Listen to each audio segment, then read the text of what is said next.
Grabe guys, ito na yata yung pinakamasayang araw sa buhay ko. Kagi, pumayag na siya. Balik na ulit tayo dun. Tara na, sama mo ko. Pumayag na kasi si Nana Di Coco na mangharana ako sa bahay nila guys, kaya nag-practice na ako ulit. The smile on your face lets me know that you need me.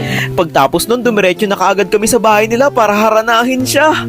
Kaya, andiyan po si ano? Si Nana. Si Nana? Bigla. Sige ba, salamat. Tatawagin daw niya, boy. Sa pagkakataong ito, medyo kabado pa ako guys kasi hindi ko alam yung mangyayari. Okay lang yan. Diyan na lang. Gagi, sa loob tayo ng bahay daw. Ano boy? Ready ka na? Uy, tara, pasok kayo dito. Sensya na pala nung nakaraan, nabusan ko kayo ng tubig. Kayo kasi, alauna ng madaling araw eh. Para sa'yo. Nung nakaraan pa kayo. Thank you dito ah. Okay lang, kasano din kita. Ang layo mo, dito ka. Pinapalipat niya ako sa tabi niya guys, pero hiyang-hiya talaga ako, di ko kaya. Ah, pinsan kayo? Ang ano eh. First time ko yung ganitong experience guys, pakiramdam ko naiihiba ako o ano. Tapos tong pinsan niyang nakaputi, pilit akong hinaharap papunta doon kay Nana Di Coco, nakakaya sobra. Taman.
Ready ka na? Kinakabahan ako, baka magalit sa akin mama mo. Bakit? Yung nangyari nung nakaraan. Iyan. Ako bahala sa'yo. Pakilala ko na siya guys sa parents ko. Okay ka lang.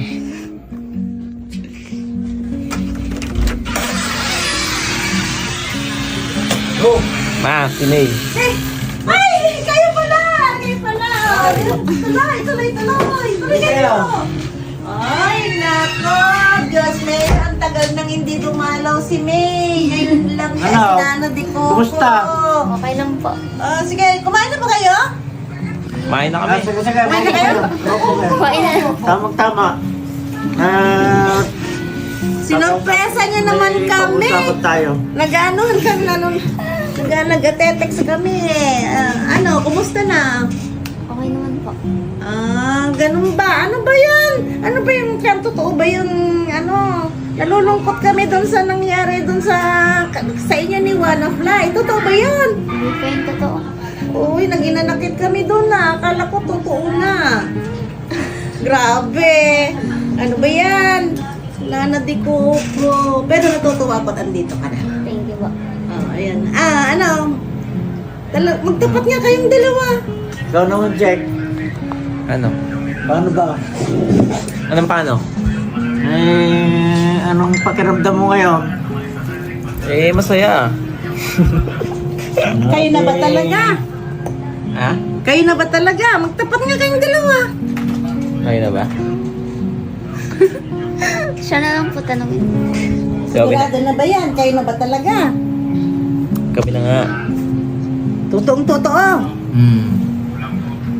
Total naman kung totoo na kayong dalawa, magpakasal na kayo. Oo. Hindi pa nga po siya nagpo-propose sa akin eh. Kailangan pa ba ng propose? Siyempre. Total Kailangan naman, yun. nasa wastong gulang na kayo, kailangan kung talagang totoo na yan, magpakasal na kayo. Taga saan ba yung Nana Di Coco? Taga saan ba yung magulang mo? Taga Manila po, sa Caloocan. Sabihin mo na. Pagka gusto namin makilala yung magulang mo para mag-usap-usap kami. Para magpakasal na kayo. Kasi Sigurado na yan ha. Wala nang itong si lula. Jack, hindi makatulog nito eh. Bakit? Eh, kaisip sa'yo. Yung nangyari sa kanila ni Wanafly. Hindi na nakapagtutulog yan. Kaya, sige, papuntahan na yung magulang mo dito at mag-usap-usap kami. Seryoso ba? Pakasal agad? Oo. Saan pa mapupunta yun na kasi kailangan magpakasal na kayo para Masinop na kayo. Wala nang agam-agam. Kasal na daw. maraming usapan. Kung magpo-propose po siya. Ang bagal-bagal mo naman pala eh. Ikaw naman pala din kasi ang bagal-bagal mo. Bilisan mo. Ay sus. Walang hihina-hina sa Victoria. Oh yan. Kita mo. Naku, nahihain kasi itong si Jake eh. Gusto pa niya kasi nagpapauna sa iba, no? Hindi pa nagpo-propose kasi yan. Kaya nga po eh. Ay Ngayon, madadala na yan.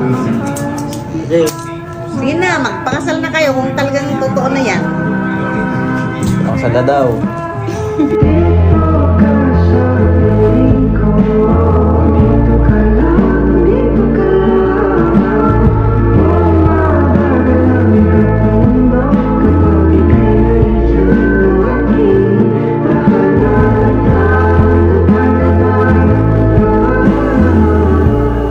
Ilang araw ko nang pinaplano yung ipapagawa kong billboard sa Manila. Marami na ring oras at panahon ang aking naaksaya. Hanggat hindi ko kasi napapatunayan at napapakita sa kanila, wala sa aking naniniwala. Naku, huwag mo itutuloy yun! Akala mo basta-basta magpagawa ng billboard dyan sa Maynila? Naku, maisipan mo naman, Shake! Akala mo naman eh, napakadali!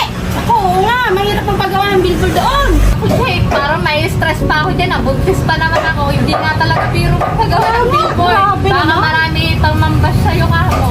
Ma! Oh, Asa si Papa? diyan. Halika nga kayo saglit, may papaliwanag lang ako sa inyo. Sige. Santay ko lang ito. Dito ko uumpisahan ipalagay yung billboard ko sa Manila. Nung nakaraan kasi tumututol kayong dalawa, ipapaliwanag ko sa inyo ha. Yan, sa Manila, para kitang-kita ng mga tao. Kasi top 1 global na ako nun eh. So, muna tayo dito sa Cavite to Manila. Yan yung point of view ng mga ngayon lugar. Probinsya, yan. Ang luwang-luwang ng Maynila, saang Maynila yan? Basta hintayin niyo muna ako, tinuturo ko nga eh. Basta yung billboard ko, dyan natin ipapakabit sa loob ng Manila. Kasi dumadaan dyan yung mga sasakyan eh. Dito tayo Sigurado ka ba dyan sa binabalak mo? Kaya ako nga pinapaliwanag, May, kasi hindi kayo pumapayag agad eh. Sige nga. Ilang araw ko yan pinag-isipan. Sige nga, tignan ko ba?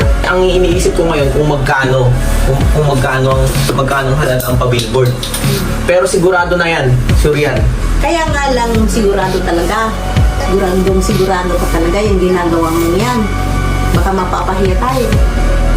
Mapapahiya. Kaya nga inaaral natin.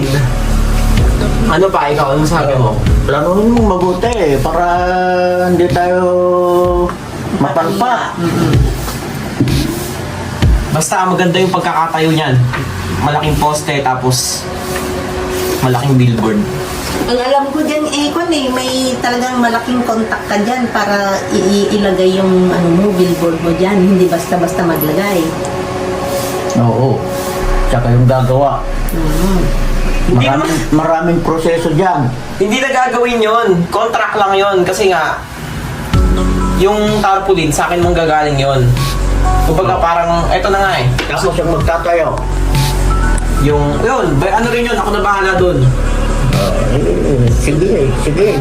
Kung yan ang alam mo nakakabuti sa'yo. Asan yung tarpaulin mo? Napagawa mo na? Yung ipapabillboard ko. Oo. Wala kayong po problemahin dyan. Oh! Sabi ko naman sa inyo eh. Ganon? Surprise! Makikita yan ng buong Pilipinas sa Manila. Yan. Ayos ba? Ayos! Itsura ko dyan. Top 1 global, ganyan yung itsura, di ba? Sige. Sige. Ayos, ayos. Ayos. Sabi ko naman sa inyo eh. Worth it. Okay, sige. Sabi ko naman sa inyo guys, matutuwa sila pag pinaliwanag kong maigi. Nung una tutol sila sa pagpapabillboard ko. O, ngayong nakita nila. Diba? Very good. Very good. Bali kung susumain kasi natin guys, konti na lang rin yung hahabulin ko para makapasok ako sa top global. Papalakpakan ako ng marami, di magtatagal.